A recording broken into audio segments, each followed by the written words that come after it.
back-to-back for the UMD men's hockey team. They have won their third ever national championship, second in a row. And now I'm joined by Riley Tufte here on the ice. Riley, just can you put into words how good this feels? Runners would run their race wherever they wanted to. They could run the full marathon, the half, or the 5K. Once they were done, they would take a photo of themselves and post it to Facebook with the hashtag #RunTheVirus. Then once they were done, it would pop into a live stream with hundreds of others who also completed their race. Kickoff for tonight's game is set for 7 o'clock p.m. and we'll have the highlights and more coming up tonight at 9:30 on Friday Night Frenzy. But it's cold outside. I'm going to go warm up. I have some soup in the car. I'm going to go enjoy. Last night, Kimo Fukafuka came to the plate as a pinch hitter in the 9th with the bases loaded and delivered, squeezing the ball down the first base line to give the Huskies their first walk-off of the season and snap a 3-game losing skid. If you remember last year, then Captain Carson Kuhlman scored UMD's first goal of the night before they went on to win that title. So hey, that's just what captains do here at UMD. Over the summer, Aiden McDonald put out this tweet saying his goal for the next 2 years of his high school career was to get his dad to his first state tournament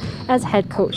Well, fast forward 8 months later, and McDonald helps lead Hibbing past defending section champs Princeton to their first state tournament since 1989. While the Grandma's Double is training for the Leadville 100, it's also getting him ready for a few marathons. Because of scheduling, Strand said he plans to run the Chicago Marathon on October 10th, then fly to Boston and run that marathon the very next day. He told me, if I can run a double at Grandma's, I can probably do a double in 2 days. The Wisconsin Superior softball team put together an incredible run in the UMAC tournament as the 5 seed, defeating all of the teams at least once and winning 3 games on Saturday to capture their second UMAC tournament title. Now they're headed to the NCAA tournament. Due to quarantine protocols, UMD had just 9 players available for tonight's game, and they'll have those same players available on Saturday. Despite that, Tatum Rhodes was huge off the bench, scoring a career-high 19 points. They then went on to defeat top seed and previously unbeaten Cloquet Esco Carleton in the first round to get here, their 3rd straight section title game. But this isn't a Cinderella story. The Hunters posted shutouts in their first 2 playoff games and now have the chance to win their 2nd section title in the past 3 years. On Friday, Duluth Marshall standout Gianna Niepken scored 51 points, becoming the 21st girls basketball player in the state of Minnesota to reach 3,000 career points. The senior currently has 3,040 points and now has made her mark not only in the Duluth Marshall record books, but has left her mark within the state as well. We could not have asked for a more perfect day for some Friday night lights here in northern Minnesota. I mean, 70 degrees in the first week of November. Who could have expected that? But we did expect a great game. After picking up 2 home wins this weekend, the UMD men's basketball team sits 3rd in the NSIC standings. While the Bulldogs have a nice mix of veterans and new guys stepping up, the most impactful member of their team is a guy who doesn't even suit up with them every night. Jonah Plies is just like every other guy on the UMD men's basketball team. Basketball is my favorite sport. Jonah's J-Man. He's part of the program. He's a Bulldog. He's one of us. He's a friend to these guys, not just a student manager. He's a friend, and I think that's really important that he knows that he's welcome. He's one of us for sure. Plies was born with Down syndrome, but hasn't let that stop him from being part of the game he loves. While at Duluth East High School, Plies joined the boys basketball squad as team manager. It's probably the time where he was a sophomore at East High School where Jonah spent a lot of time with our basketball program. His impact that he has on the group, I always felt positively influenced our whole basketball program. The thing that we loved about him was just how energetic, how positive, how much he thinks about others. After he finished up at Duluth East, a chance meeting over the summer led Plies to his next opportunity. When I first met Coach Casey at Canal Park, and I had a Jim D shirt on, and he met my high school coach named Rhett McDonald, and I got connection here. We just started talking and told Laura, his mom, that if there'd ever be an opportunity that he wanted to come help out with us, we'd love to have him. Since then, Plies attends practices and home games and has become a huge part of the Bulldogs this season. He's great at encouraging our guys to continue to play hard and play together, share the ball, and ultimately make shots. He'll text us after each road trip, give us some encouragement for the next day, so it's been really cool to see him integrated and just become one of us. And throughout the season, Plies has found himself on the court. We have this drill the day before games, and we all shoot free throws, and once we get to 99, he's the guy that makes the last free throw to get us to 100 to win the game, and he always finds a lot of joy in that, and we all cheer and give him high fives after. And at every home UMD game, he spends halftime taking half-court shots.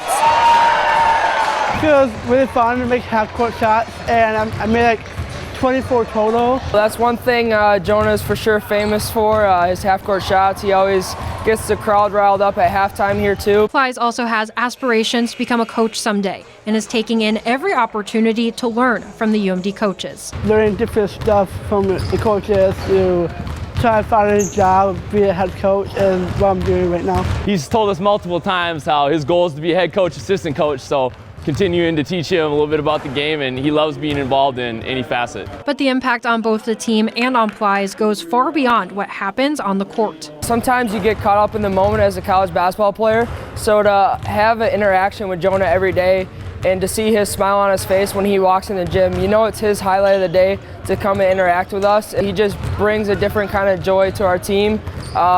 If kids are feeling down or maybe you aren't having your best practice, I don't know what it is, but he just senses that and he comes up and says something to you. He makes you laugh and he just makes you appreciate being here. It's just a nice part to just realize that it's all like bigger than basketball to us. At the beginning, I feel like we didn't really realize like how much of impact we made on him, but just seeing him every day, I mean, just seeing how happy he is and how happy he makes us, it goes both ways. It's about relationships and it's about caring for the people that you're around and ultimately having those people for the rest of your life. So I think he just gives me a great reminder every day to be appreciative of the opportunity you have here. It's kind of crazy how life works sometimes. Just the people you meet and kind of feel like it was meant to happen in some sort. And as the season winds down, Plies is just enjoying his time being a Bulldog. It feels like amazing and be a part of the team. I feel blessed to be here. As student athletes continue to wait on the MSHSL's decision on the spring sports season, 2 members of the Duluth East baseball team are using their time wisely in any way they can. I was really looking forward to this season. This offseason I had a little injury, so it was really looking forward to this one. For most spring athletes, junior year is when you do most of your recruiting for college. With the MSHSL saying no practices or games until at least April 6th, Joe Voss and Ethan Cole have had to adjust their plans. Coaches are usually come to see you this year and try and look at you this year, so we're trying to send out videos to whoever we can from like previous games or previous reps or whatever you can. And we're going on like recruiting websites like Recruit Me and YouTube even, everything like that, just sending everything out we can to coaches. These Greyhounds are currently working out on their own, doing what they can to stay ready for the possible season. I'll lift every day, hitting as much as we can, just like fielding work, just individually like in my basement. Right now I'm really working on like hitting and individual like little fine things that will help me in my game in the long run.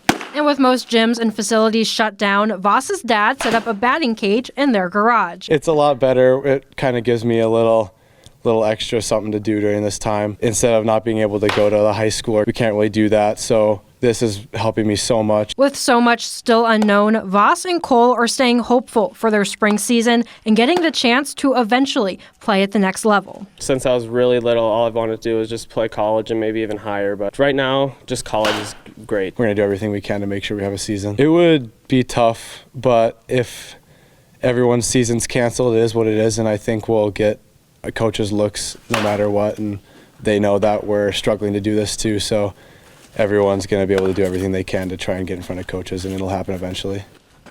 Well, the Duluth FC Academy launched this year, allowing local soccer players to compete at a higher level and learn the Duluth FC system. And for one rising senior at Duluth East, the opportunity runs in the family. Growing up in Duluth, Minnesota, soccer was always the passion for defender Aiden Olson. It's the only thing I can remember doing since I was 5 years old. It's the only thing I've really ever done. I've played basketball, didn't really enjoy it. I've played baseball, it wasn't really my thing. Once soccer started to stick, his dad Tony decided to learn the sport to be able to play with his son. We'd go on walks through the woods, and the story always goes that he'd bring a ball and kick it around and even through the woods. Then Tony started to get more into the sport himself. Got introduced to the community, really loved it. Which led him to becoming a founding member of Duluth FC, playing as an inaugural member in 2015. From the humble origins of just a bunch of old dads that kind of wanted to play soccer and play it with people that, you know, we enjoyed being around. Once the club joined the NPSL, Tony stopped playing, but the family's love for the Blue-Greens continued on. We rarely miss a game. Then when the Duluth FC Academy was launched, Aiden decided to try out and is now following Tony's footsteps, sporting the blue and green. I thought that might be an avenue for him. You can always hope, but you never know.